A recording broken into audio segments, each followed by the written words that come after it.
Over to Yes.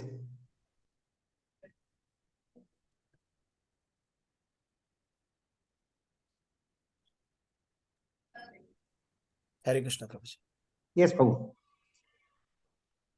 Can I start? Or Yes, Prabhuji. Yes, please go ahead. okay. Om Namo Bhagavate Vasudevaya. Om Namo Bhagavate Vasudevaya. Om Namo Bhagavate Vasudevaya.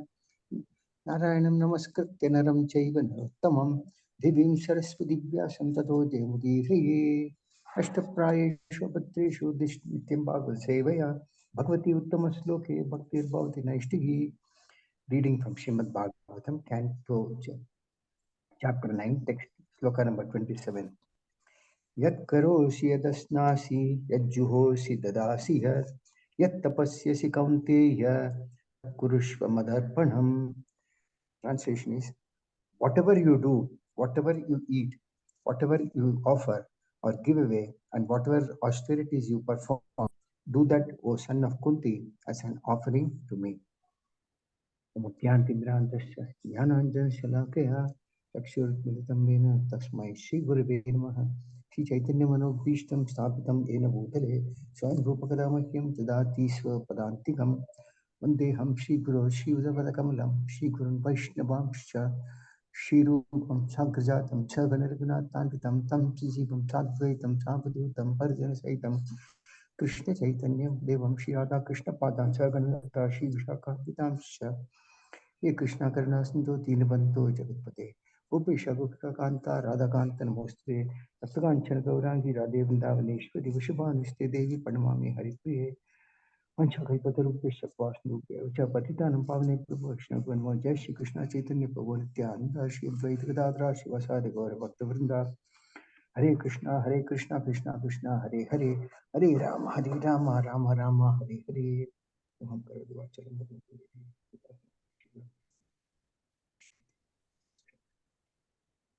So Hare Krishna. So in this verse, Lord Krishna is telling Arjuna, whatever you do, whatever you eat, whatever you offer or give away, and whatever austerities you perform, do that, O son of Kunti, as an offering to me.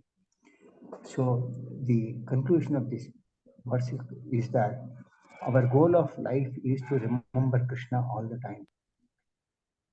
To the extent that when we leave our body, we should be thinking of Krishna. So there is a very nice sloka in Chaitanya Charitamrita. It says, Martavya Satatam Vishnu Vismartavyo Jatuche Sarve Vidhi Nishedha Shu Etayor Evakinkaraha. Krishna is the origin of Lord Vishnu. He should always be remembered and never forgotten at any time. All the rules and prohibitions mentioned in the Shastras should be the servants of these two principles. That means Krishna should always be remembered and he should never be forgotten. And these are the rules or prohibitions or the conclusions of these are the two principles that are the conclusions of all the scriptures. Now, there are four important things here. Whatever you do means everyone has to work, do some work to keep the body and soul together. So in the Bhagavad Gita, third chapter itself, Krishna says that perform your prescribed duty, for doing so is better than not working. So one cannot maintain his physical body without any work. We all need to have means for sustenance, for which one has to work. So here Arjuna was a Kshatriya and his duty was to fight. Similarly, we also have due prescribed duties for which we have to work. And here Krishna is saying that whatever you do, whatever work you do that as a satisfaction for Krishna. By that, when you do that for Krishna's satisfaction, then you remain free from bondage. If we work for our own sense gratification, then we are becoming bound in this material world. But when we work for Krishna, we become free from that bondage. If we do pious work, we get results. If we do impious work, we get bad results for which we have to suffer. But whereas if we work for Krishna, then we become free from the bondage of this material world. Then Krishna says that we have to eat. Whatever you eat, you offer it as a, you do it as an offering. You eat whatever you do eat, you offer it to me. So Krishna is also says that devotees of the Lord are all released from all kinds of sins because they eat food which are offered for sacrifice. In other words, those who offer the bhoga or food to the Lord and take it as their prasadam, they become free from all sins.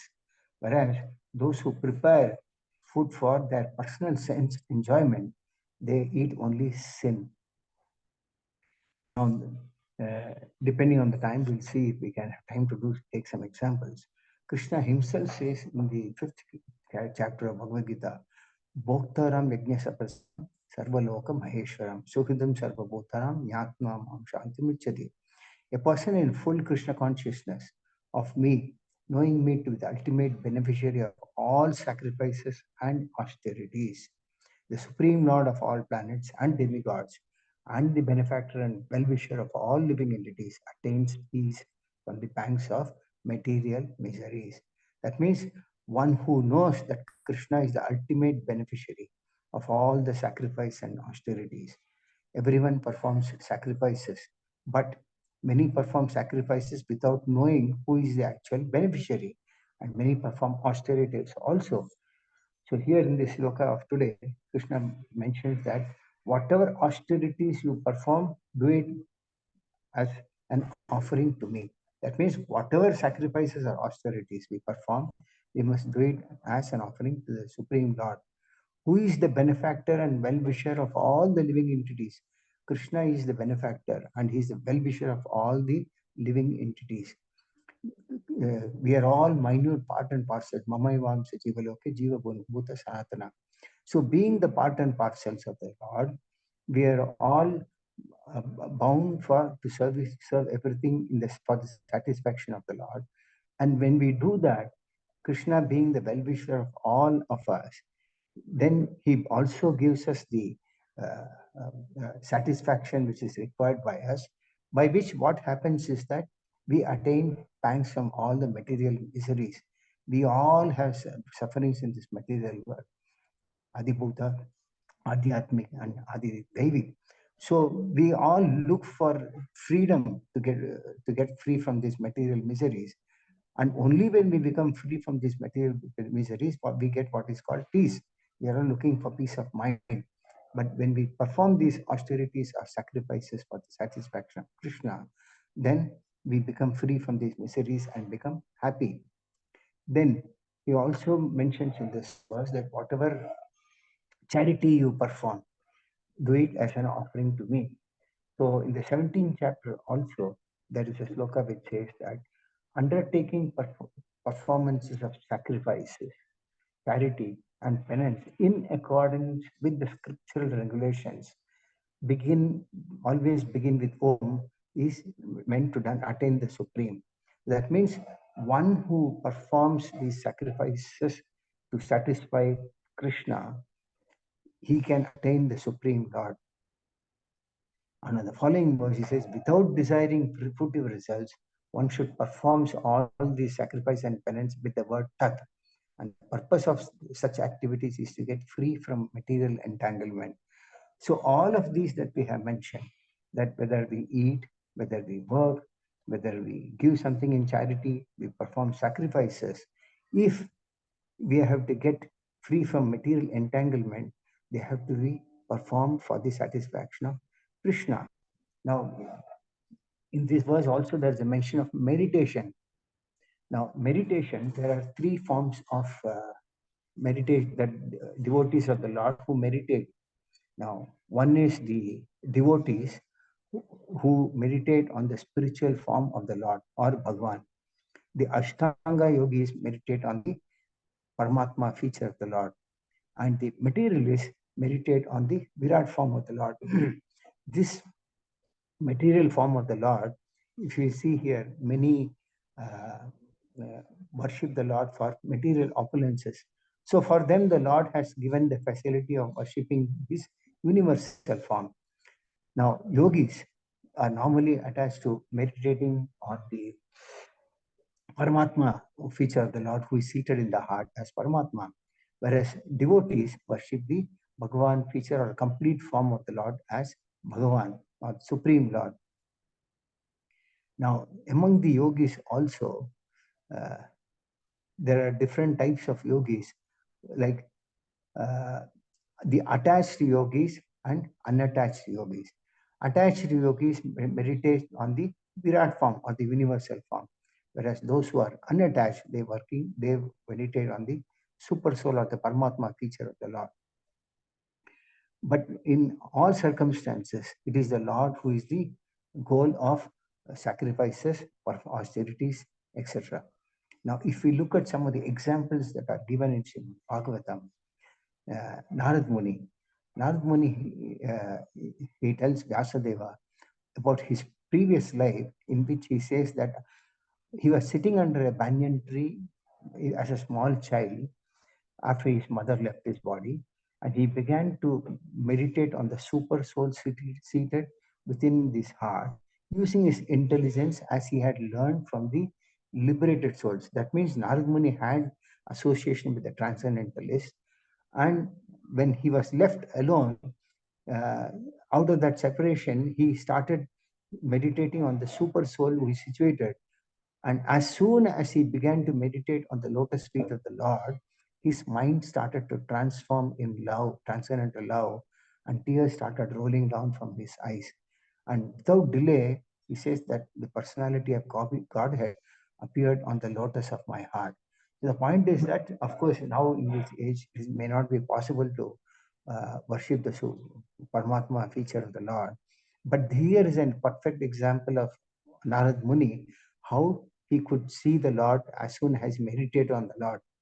Another example given in Srimad Bhagavatam first canto is how the Pandavas also, before they left their bodies, they meditated on the lotus feet of the Lord, and thus they could remember the Lord and wind up their pastimes. There's also an example of how Narad Muni tells Vyasadeva, this is the second canto of Srimad Bhagavatam. It says that uh, Narada instructed Srimad Bhagavatam unto that powerful Vyasadeva, who meditated in devotional service unto the Supreme Lord on the bank of river Saraswati. I mean, Vyasadeva also could compile Srimad Bhagavatam by meditating on the Supreme Lord. So these are the various form activity, various ways by which one can achieve the Supreme Lord. And in this purport, Srila Prabhupada mentions about how in this age, all the meditation may not be very easy to perform. And the easiest way of performing meditation is chanting the Hare Krishna Maha Mantra 24 hours a day, by which one can attain the Supreme Lord. So the Lord himself says in the 18th chapter of Bhagavad Gita, Manmana bhava madbhakto madhyajimam namaskuru mame vaishya satyante patignyasne priyosi me. Always think of me, become my devotee, worship me, and offer your homage unto me. Thus you will come to me without fail. I promise you this because you are my dear friend. That means Krishna is also telling in this verse that always think of me. So how can we think of him? By worshipping in the Lord, becoming the devotee of the Lord, and offering all homages unto the Lord. So in this way, when one performs meditation or austerity for the satisfaction of the Lord, one can always reach him without fail.